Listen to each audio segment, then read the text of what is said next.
celebs before I seen the mill. Was out in Memphis with the Mac when I seen the mill. Wasn't eating off the rap, I ain't seen the mill.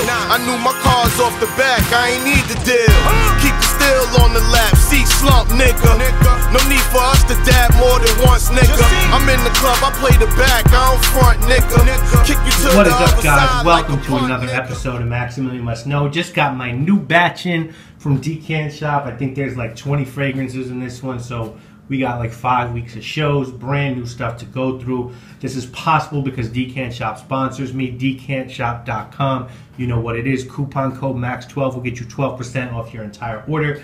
Decant supplies are now being sold on the website. Promotion code won't work for that because these are already as cheap as they can be, and they're made in the USA. None of that made in China shit that's going to leak in the package, and you don't want that. You want the real deal atomizers. They're on sale at Decant Shop. You can always trade in your fragrances for credit or for money, and Decant Shop is the best place online to get your decanted fragrances and samples. So check out Decant Shop, use coupon code MAX12. 4 cents for you guys today. First up on this round, we're going to start things off with a bang here. We're going to take a look at Straight to Heaven from the House by Kilian. And when I picked up Back to Black, this was the other fragrance that I was considering picking up. I tested it in the store and it just didn't do it for me. But several people have told me that it's a scent you really have to get to know before you can recognize its quality.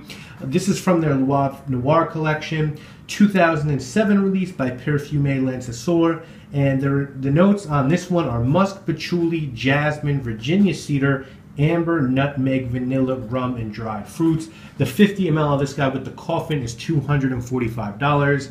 The 1 ounce travel spray is $155, and the 50 ml refill is $145. So you definitely have options if you want to pick this fragrance up. I happen to love the coffins myself. I have one with Back to Black, and I'd like to add another at some point. Now, a lot of people that I trust like this fragrance, and I just don't know that I have the same feeling about it. But many people, including Adriana, owner of Decant Shop, told me it takes a few times to really get this and understand how good it is. I do think it's a very good, high-quality fragrance. To me, when I smell this, and I thought this in Bergdorf's when I bought Back to Black, to me this smells like Jubilation 25. Some people say Duro as well. I can sort of see that, you know. Jubilation 25 for me because of the dried fruits, the amber, the boozy quality. I think Jubilation 25 is much better, but I think this is a really nice scent. I just doesn't give me that wow factor that some other fragrances do, like Back to Black. Definitely pick up the cedar in this guy, but I don't think this is worth shelling out by Kilian money for. You know, I feel like Back to Black and Apple Brandy even are much better options and more unique than Straight to Heaven. So that's my impressions on it so far. Next up, we're going to be talking about a fragrance from a favorite niche house of mine. We're talking about L'Artisan Parfumeur. Now, I don't have a million of samples from this house, but I do have 8 bottles. And for me, that's more than any other niche house that I have, so I'm a big fan. And I used to, in my drinking days, be a big fan of absinthe. I had an absinthe spoon, I had an absinthe glass, I even had a small absinthe drip fountain. So, fragrance with absinthe notes or fragrance centered around absinthe intrigues me.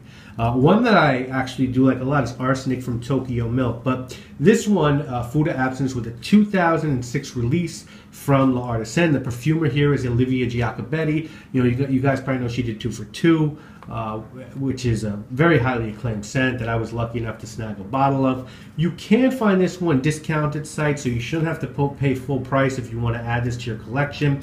I was pretty close to blind buying this, but decided to wait and check it out here first. And notes on this fragrance, Food of Absinthe, are blackcurrant, angelica, and wormwood at the top, ginger, patchouli, pepper, nutmeg, star anise, and cloves in the middle, and in the base, balsam, fair, incense, and pine tree needles. Now, this doesn't make me think, oh wow, absinthe. You know, actually the Tokyo Milk one makes me think more of absinthe.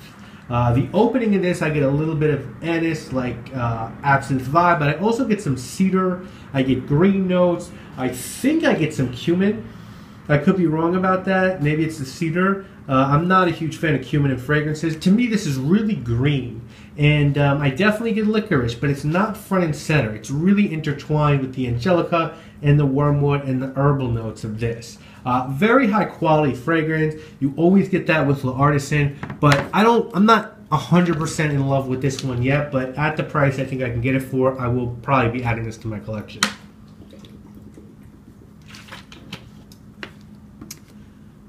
Next up, we have another Le Artisan fragrance. Oh boy, look at that. That's horrible. And another one by Olivia Giacobetti. I'll just clean it up after this. And this one was released in 1999. There are two opinions on this fragrance. Some find it to be a masterpiece and the best from the house. Others find it to be too animalic and funky. And this was inspired by Giacobetti's love for the circus. It's called Dzing. And the animalic notes, because it's inspired by the circus, makes sense to me. Very hard to find this one in a 50 ml size because they were discontinued in that size. And it's just hard to find the discount at all. You pretty much have to pay the $145 for the 100 ml. This was another one I thought about blind buying, but decided to check out here first. And the notes on this are leather, ginger, tonka bean, musk, white woods, caramel, saffron, toffee, candy apples, and cotton candy. So very interesting here. And as I said, shrouded in controversy. Some find it too animalic, some just don't get it, and some really like it. I like it. You know, at first I was sort of on the fence, and if you don't like that sort of leathery animalic scent, then stay far away from this one because it is funky as hell. There is a lot of straight up animal in this. There's barnyard in this, everything that comes with barnyard, but there is also leather and gourmand notes sitting beneath all the animalic facets. You know, they could have made a mockery out of a circus scent. They could have made it really literal and ruined it, but I think this is very creative. I think, to me, this is the best work from Le Artisan because of its uniqueness. There's nothing out there that, to me, comes close to this. Some people compare it to Fahrenheit and Bulgari Black. I think it's neither of those. It is its own beast, no pun intended. And you have to like that sort of those bizarre scents to really enjoy this. This is the furthest one, in my opinion, out there from Le Artisan in terms of being different. And I really like it, so I'm definitely will be buying that. Next up, finished this week, we have a fragrance that I've wanted to try for a while. Many of us in Fraycom thought this was a joke when we saw it. This is Encre Noire Sport by Lalique. And it's very real. Adriana snagged a bottle of this from Europe for you guys to try. I haven't seen this anywhere for retail yet in the United States, so unless you're planning on doing some serious searching, you're going to have to wait for this. Now, Adriana really liked this, and I trust her opinion. This is a 2013 release by Parfumeur Lorson, who I believe did the first Encre Noire. The notes on it are grapefruit, bergamot, nutmeg. Also in the middle, cypress, lavender, and watery notes, and in the base, bourbon vetiver, Haitian vetiver, cashmere wood, and musk. And I don't know, I'm sort of on the fence on this one as well. First and foremost, reminds me a lot of Encre Noire, but on the other hand, it's definitely much lighter. It almost feels like an eau de cologne version of Encre Noire. But I don't know if that makes it a sport fragrance, you know. When Adriana got this, she said it was really good, but it was sort of missing something, maybe like a good dash of fruit, and I totally concur. I think if this had more heavier citrus, like more grapefruit or more lime, or just even more juicier orange, I think it would be excellent. But it's quite nice as it is. I just think it could have been as good or better than the original, and I don't think it's quite there, but very good fragrance as well. So if I was going to rank these, you know, you might think I'm nuts. I'm going to go Dzing 1. I think I'd go Straight to Heaven 2. I think I'd go Fouda Absinthe 3 and Encre Noire 4. But I'll tell you guys what, there's a chance I'll be buying all these. The one I don't think I'm probably going to bite on is Straight to Heaven, but the rest are definitely possible. So there you go. We'll be back next week with more fragrances. I said at least 5. We're going to have 3 videos a week for a while. Got some other special videos coming up. Please keep checking out the channel, but please check out decantshop.com. Use that coupon code MAX12. That's what makes these videos possible. Without that, you guys going there and buying fragrances, there's no sample shopping videos. So it is because of you, you know, that you contribute to this show as much as anyone else does. So thank you all so much. I will see you again very soon. I'm Maximilian. I'm a roll or don't roll. Just made 100K on the road. No show. My team go. We the hottest.